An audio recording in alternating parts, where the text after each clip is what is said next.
In trading, knowledge is power, and lack of knowledge in what you're doing can be costly, very costly. So you need a solid foundation of quality market education. Whether you're new to trading or a seasoned veteran looking to add advanced strategies to your arsenal, there's always something to learn and something to improve on.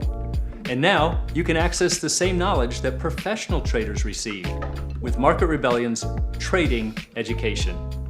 I'm Bill Johnson, Head of Options Education here at Market Rebellion, and we've assembled a comprehensive curriculum based on decades of real trading experience, covering everything you need to know about trading options from beginner to advanced. We go way beyond the nuts and bolts of options theory to teach you how to apply specific trading strategies and the techniques needed to adapt your trades when markets shift. Regardless of your goals, you'll gain access to the education you need with easy-to-consume lessons so you can learn to trade with confidence, enhance your knowledge, and master the practical skills required for market success. So please join us for in-depth trading education only from Market Rebellion.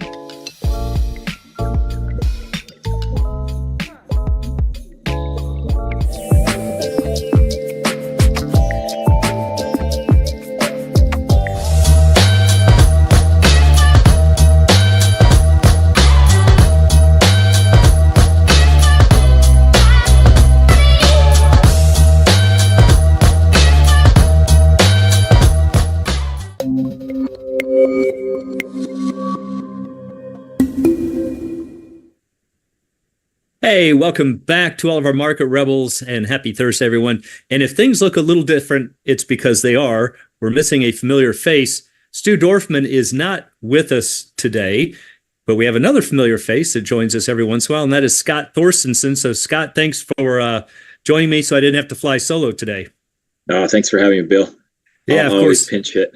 It's great having you here. Stu actually bought an unbelievably cool house on the Jersey Shore. I don't know if you saw it. So he's having to go a couple hours back and forth. He had some deliveries and things, so understandably had to cut out. So anyway, hopefully he'll be with us next week. But anyway, for today, what I thought we could talk about is another cool topic that catches traders off guard. And this came up in one of our Q&A classes, and so I thought let's do a little deeper dive and investigation into this and just how bad things can get if you don't understand your options theory and strategies. So let's start off with a chalk talk question, which for anybody who's new, little thought-provoking question to get the ball rolling and kind of think about it, and then we'll give you an answer at the end. So here we go. Scotty, we have a stock that's at 105, and you own the $95 call. Let's give it some time. It's got 120 days until expiration. And you sold the 105 call, and let's say right now it has 5 days to expiration. So that doesn't mean that it had 5 days when you sold it. Could have had 30 or something. But right now it's got 5 days till expiration. Your long's got 120 days. And the question that we have for you is this position bullish or bearish? Now, don't answer it now, but I want everybody out there to think about it. And the comment that I would have is if you can't look at this and immediately tell where you are on that risk graph, it's another good indicator that you need help with the options theory and strategies, because otherwise you're making this stuff way too difficult. So that's the question. What do you think? Bullish or bearish? And so hold that thought and we'll come back at the end and answer it for you. So this is a diagonal, Bill, right? Long dated. This is our this is our short classic. Dated, yep, classic diagonals. Yep. So a diagonal spread, for anybody who might know, a spread means that we have a long and a short position. Doesn't actually have to be options. So like technically a covered call is a spread. You're long stock and short a call. But we are we're long and short, but we have different strikes, in this case 95 and 105, and we have different expirations. So that's what's making it a diagonal. And the reason it's called a diagonal, Scotty, is, if we look at it on our quote board for the brokers, those quotes would lie on a diagonal. The different expirations and different strikes. Strikes are vertical. Strikes, that would be a vertical spread. Yep. So if we're a little of each, we're going to be off on the diagonal. So let's go ahead and jump into the topic here, which is the risk of changing Greeks.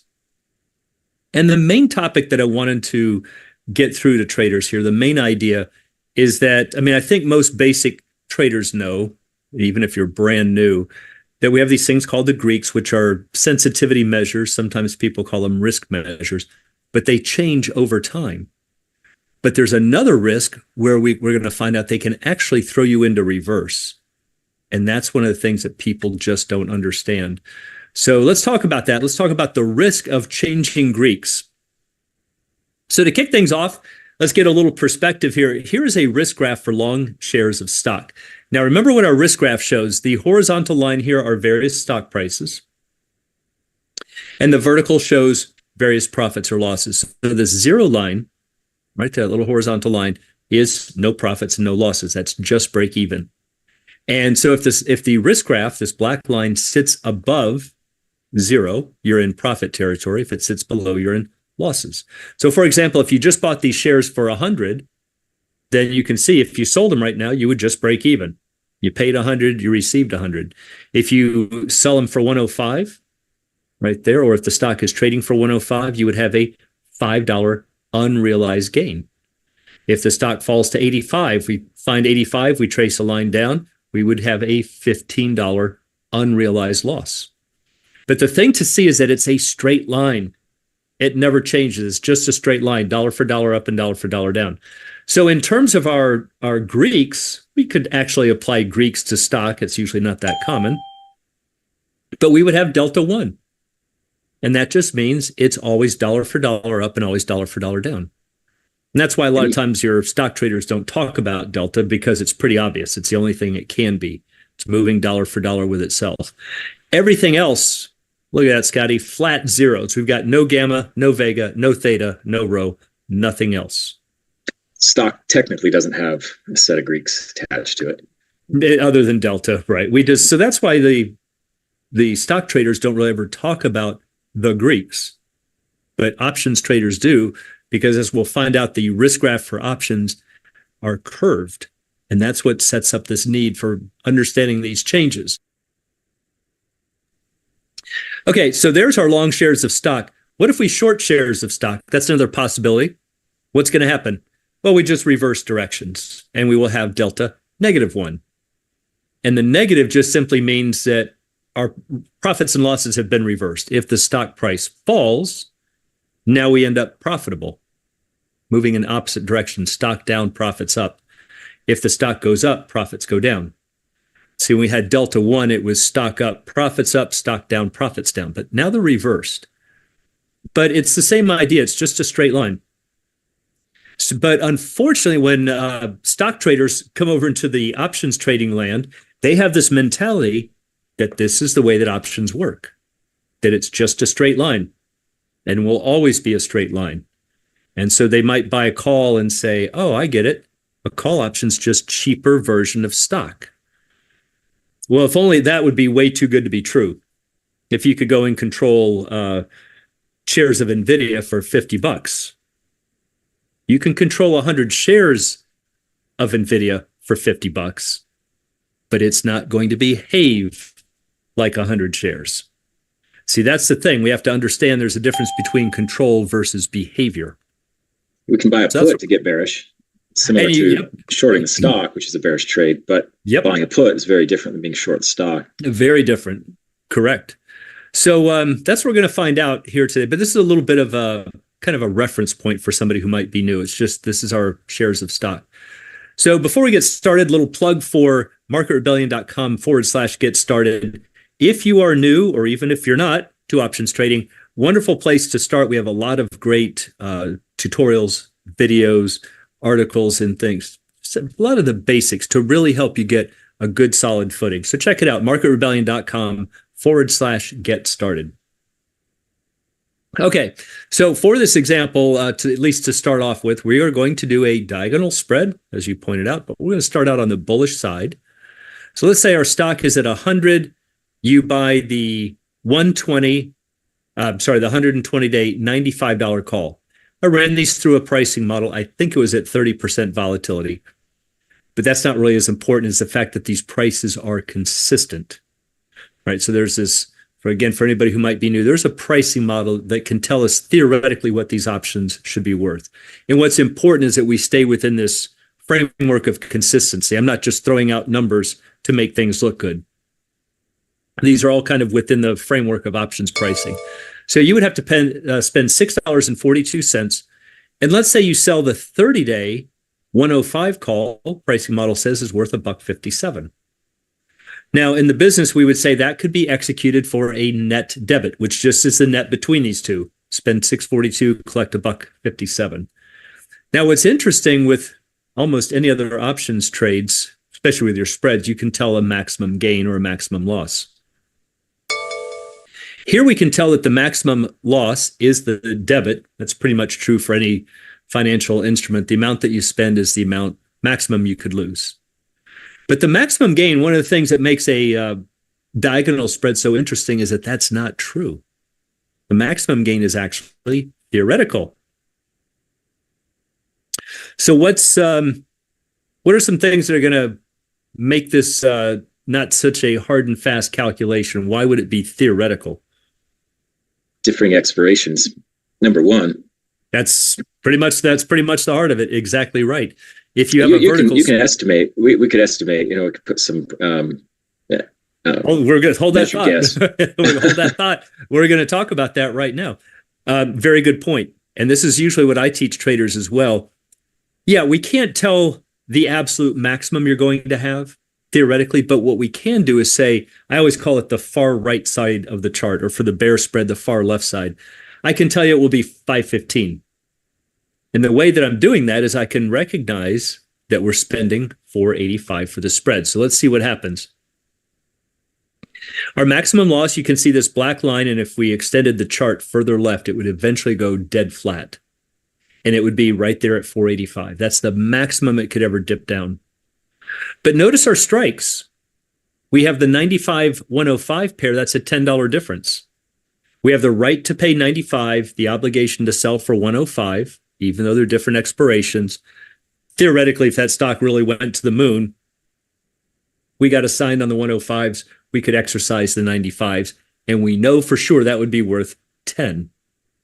So if we spent 485, in kind of the worst case scenario that we end up having to exercise early and close it for 10, the far right side of the graph would be 515. But you can see that right here, this red dotted line, there's 515, and part of the risk graph actually sits up above that. So you've got this area that's a question mark, and as Scotty said, that's because this black line is drawn at the expiration of the short. When that expires, I shouldn't say when it expires because technically you'd just be long a call option. Let's say this is within 5 minutes of expiring or within 30 seconds of expiring. That's when we're looking at this risk graph. And the problem is if the stock is right here at 105, the strike of the short, we don't know what the volatility is going to be. Right? So it's showing right now, based on the prices and the volatility that I used, it'd be about an $8 maximum gain. Could it be 9? Sure. 10? Yep. Could it be less? Yes. I'm going to be less than 515, but we know that it's got to be, or that it could be somewhere in this green kind of triangle area. It could be higher than 515.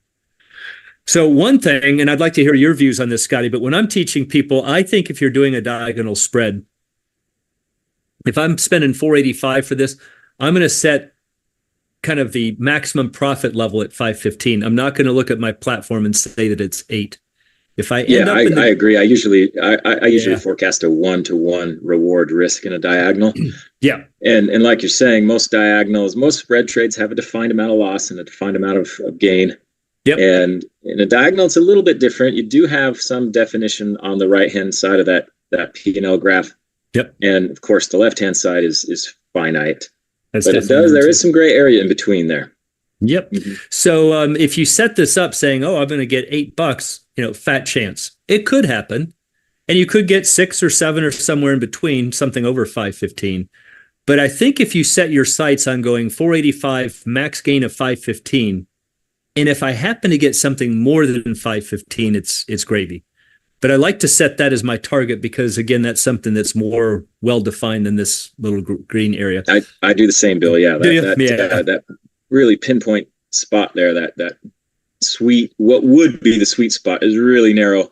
Exactly. It's 105.00 narrow. Mm-hmm. Yeah. Yeah. It's got to be right on the button if you want the absolute maximum. So again, fat chance of that happening. So again, be careful of that for anybody who might be new with diagonal spreads. You might see this on your broker's platform and say, oh, look, I can pay 485 and make 8. I would look more at this. All right. So that's what it looks like. Now, again, when you're looking at your risk graphs for a diagonal or any strategy where we have different expirations, they are typically drawn for the expiration of the short. So in this example, we had a 30-day option. Again, this might be in the final 10 or 15 seconds of that option expiring. So that's why this one is still curved down here. It hasn't expired yet. It's still got time on it. So we have to realize it doesn't always look like this. That's one of the keys. And unfortunately, when new traders come in, they look at this on their broker's platform and they get all kinds of misconceptions. So let's back it up and do a different time when these are both alive. And what we're going to see is this. So some brokers looks a lot different. Looks a lot different. A whole lot different. And some brokers' platforms might default to this. And they say, okay, this is what's called the current curve, meaning right now, today, what's my profit or loss going to be? Well, if the stock goes to 105, looks like I'll be up maybe $1. We read it just like we did the stock graph. The problem is this, that if you look at this and you don't have a deep knowledge about how these things work, you might look at this and go, hey, look, I got positive deltas, almost like shares of stock. Yeah, it's not a perfect straight line, but it's pretty close. I want to see the stock go to the moon. Not necessarily. Because over time, these change. Again, that's kind of our theme. Not only do the sensitivities change, but the shape of the risk graph changes. So let's say we might go to this, already looking a little different. And then we go to this. So what's happening here? So if we look over to the left side of the hump over here, now we have positive deltas, but look what happened. Once we get up here, we flip over to negative. And if we have positive deltas on the left and negative deltas on the right, what does that tell you about some point in between them? Some point you got to have 0 deltas or delta neutral. So we might actually have a fairly wide range through here at certain points in time where we have no deltas. But the thing is that you could look at your broker's platform, see that you're positive, and think that's the way the strategy always works, and you're cheering for the stock to continue higher and going, how come I'm sinking? And depending on the way we structured this trade, this graph might even be coming way down this way. You're saying to build the behavior of the trade starts to change as time passes. That line rising towards what was prior, the black line, is the outcome of the trade is changing, and it's starting to become more like the trade would look at expiration. That is exactly right. Yep, it's changing. And those are good reference points. Hey, I'm getting close to an expiration date. And of course, in this example, what's the first expiration to come into play would be the short, because that's the short dated option. So that's why they usually picture those risk graphs at that time, but we can actually line them up at any points in time. So now, again, if we go back to the original graph, just for kind of a recap, look at this. We have positive deltas here, but now we've got this very sharp corner, and then we go to negative deltas. So our 0 delta line is just this little tiny, to 2 decimal places, 105.00. And then you're going to flip over to negative. So again, look how different that looks. That's how we started out, positive deltas. And then over time, we get to where we can be super positive deltas, but 1 penny to the right. And you're now into negative deltas. Who would have thought? So I usually tell traders, if you think about driving a car and all the risks that come with driving a car, imagine that you're driving down the highway and it suddenly gets thrown into reverse. You can imagine some of the train wrecks you would have, and that's what can happen with a strategy like this, because you don't recognize when, where, how, and why it's going to change. And we know that inflection point is going to be right there at the strike of that short. A couple of points, I guess, to be noted is that an option trade, especially like this in a diagonal, the outcome of that trade may present itself in some bullish manner, like this case, but as you draw close to expiration, it can not only steepen, but can become inverted. It can change very differently. Yeah. And that's something a lot of people don't get, though. They might say, yeah, I understand my deltas are going to increase, or I've got gamma, but they don't understand that you can get thrown into reverse. And again, depending on how we structure this trade, I could make it to where this black line is coming almost straight down this way. So not only did you get thrown here, it's kind of mildly in reverse, but you could make it to where you get sharply in reverse, sharp negative deltas, and still be on a diagonal spread. All right, so now let's to see this, which I think is pretty cool. Let's look at a pricing model. So we're going to go with the stock at 100. Here's our positions. We got the long 95 call again. These are from a pricing model. Delta is 65, gamma is 0.022, theta is negative, which will be true for all of your options that you own. We're losing almost 3 cents a day, at least for the next day. Vega is about a little over 0.21. The short option, not much to speak of because these are out of the money. So we've got almost zero delta, right? So if delta is a proxy for risk and reward, the long leg, the 95 call, provides $65 of gain for a dollar change of the stock. That short leg is virtually not even there. Yeah. Which is why we had all those nice positive deltas in there.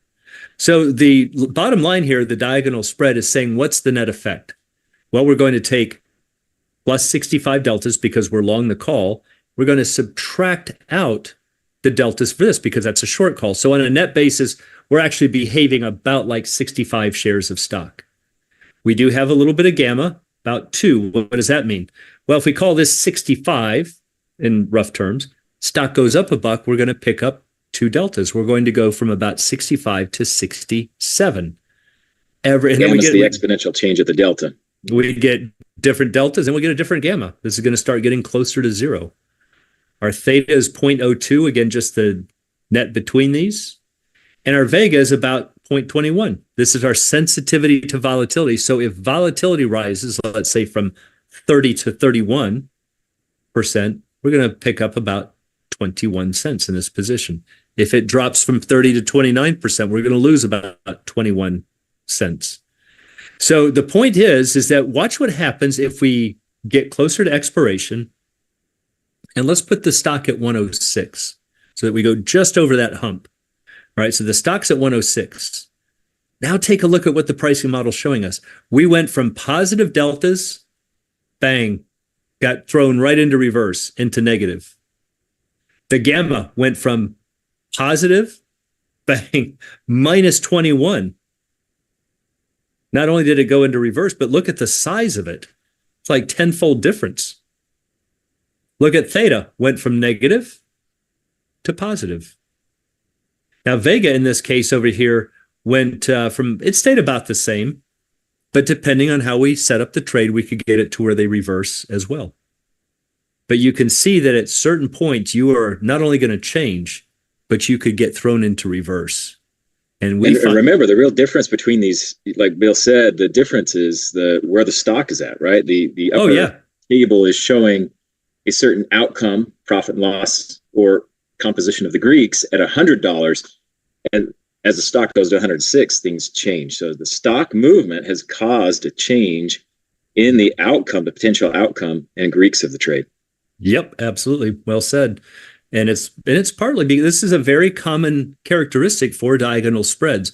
So part of the reason we wanted to show this is also because a lot of traders who do these, they'll say, oh, it's just a poor man's covered call. Instead of buying stock and selling call, I'm going to use a call option and sell a call. And they don't realize they can get thrown into reverse. Worst case is I see it happen all the time. Oh, yeah. We see it every time. Covered call, the worst thing is you go into neutral. Mm-hmm. Your risk graph comes up and it flattens delta 0. Not necessarily true here on a diagonal. There are ways we can do it, but this is what you have to understand. All right, so there's a very good visual looking at the numbers and how we can go into reverse. So let's take a look at another example. And before we do, quick reminder, marketrebellion.com/get started. Great articles and videos. I don't even think you have to sign in or give an email. I think it's all right there.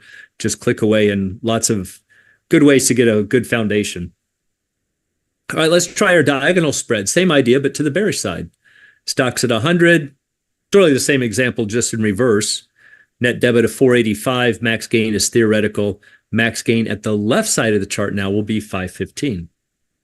So when we set this up, if we look at what's called our current curve, so let's say we've got 120 days on our long position and 30 days on the short. That's what we're looking at here. Over time, though, that curve is going to start changing shape. It's going to start doing this. And then what happens? Where is this lined up? This is lined up basically right almost on the expiration bell of that short. And that's kind of the classic diagonal spread trade, but you have to realize that's only at one point in time. It doesn't look like this all of the time. So in this case, we got a max loss of 485. There's our max gain over here at the far left, which is what? 515. But we could also have a nice little surprise in here, depending on where volatility is and where the stock closes. So take a look at what's going on here. Negative deltas on this side. What happens? Go 1 penny to the left, and you're now into positive deltas. You got what was a bearish trade becomes a bullish trade. That fast. Yep. And depending on how we set up the trade, these deltas could be very steep over here. So you're sitting here cheering for this stock to fall, going, man, this is great. It just gapped down another 8 or 10 points, and scratching your head going, how come I'm losing? That must be this other trade I have over here. Let me go close that, because you don't realize you got thrown into reverse. And that doesn't mean the diagonal is a bad strategy. Oh gosh, no. You shouldn't trade it. It's just a very versatile example of how important it is to monitor that trade and understand what you're looking at. Absolutely, yeah. Which is really what we try to show on this show here, is that you have to understand your options and your theory and your strategies. So again, here's kind of today in red and right at expiration of the short in black. So again, we've got these nice negative deltas, or at least up into here, getting to 0. But right as we get to expiration of the short, we're negative over here, 1 penny to the left, and bang, we're into positive. And we've got just this very fine point right there at 95 where we have 0 deltas, and you are going to flip instantly. So the main thing from all of this that we want people to take, remember, these aren't meant to be coaching sessions, or training sessions. They're just to give you an idea, something to understand, sink your teeth into, that, hey, maybe I need more help. If this doesn't make sense to you, these could be big potential traps when you're out there trading. So if you get nothing else from it, understand you got to be careful. Your Greeks will change. And for multi-legged positions, which means you've got more than like vertical spreads or condors and butterflies, where you've got more than one option position, or stock in an option for that matter, your Greeks might actually reverse. And how can they reverse? Well, as Scotty said, based on the stock price is one. Could also be because of time, which we know for sure will move. Could also be because of volatility, or all three of them. So if you get nothing else, you need to understand, before you trade strategies like this, you have to understand how, where, when, and probably more important, why these Greeks are going to change. Know where they're going to change. And that's what's going to help you to make better decisions. So with that, Scotty, let's see if we can, if our viewers out there can get our question. So what do you think the answer is here? Stock's at 105.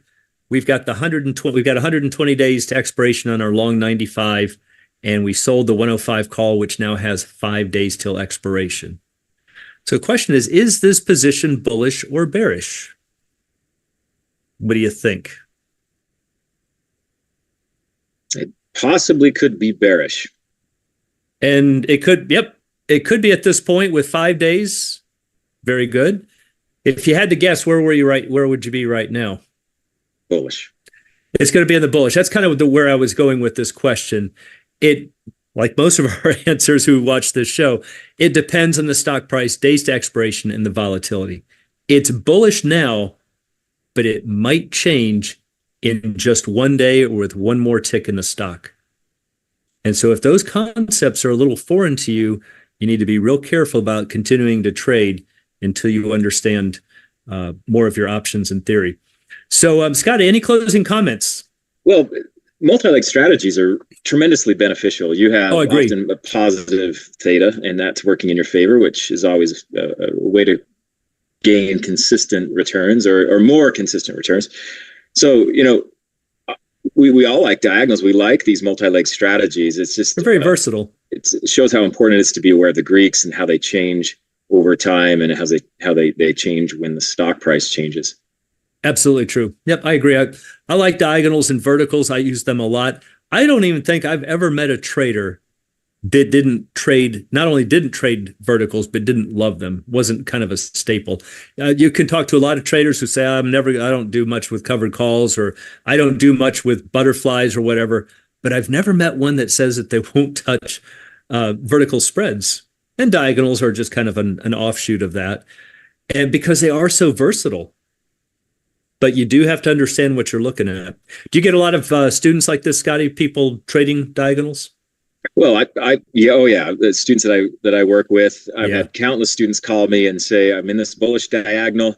I've been in it, and now I'm losing money, yet the stock is going up. What's going on? And of course, we look at the stock, and most likely it's a scenario where the stock gapped up significantly. Yeah. And number two, they held that short leg a little bit too close to expiration, and that's a big hang up that I see. And happens when you're new to these selling strategies. It can be something you need to get acclimated to, and you need to watch it more closely and really understand the Greeks more. I think that the deeper your understanding is of the Greeks and how those Greeks change, the more practice, the more skilled you'll be at having a positive outcome. Absolutely true. Yeah, I talk a lot about that with the vertical spreads, where if you hold too close to expiration, the deltas start to become very steep, close to 100, but the gamma becomes just off the chart. So you might take 3 weeks to even start to see any sense of a profit. And then with just a small change in the stock's price, it's all gone. And people are going, how come it took me 3 or 4 weeks to build up a profit? And then this tiny move in the stock wiped it all out. Mm-hmm. Well, that's again, you just didn't realize that you're on that sharp part of the gamma curve and that you've got a lot of deltas. So yeah, that's always a big risk to hold those really close into expiration. Might be a good topic for the future. Yeah, it kind of depends on the stock you're trading as well. And that's another consideration when constructing a spread, a diagonal or a vertical. You want to be aware of how that stock might behave, how volatile it is, or if it's prone to a significant gap up. Absolutely true. So anyway, I hope that helps all of you out there, gives you something else to think about. If it's a little foreign to you, that's fine. Work with it. You get exposed to it, because the worst thing to do is to learn this the hard way. So I hope that helps. We'll look for you next week, and hopefully Stu will be back with us. Scott, if you're free, we'd love to have you back as well. And we'll look for all of you next. Very good. We'll look for all of you next Thursday on Coach's Corner. We'll see you then.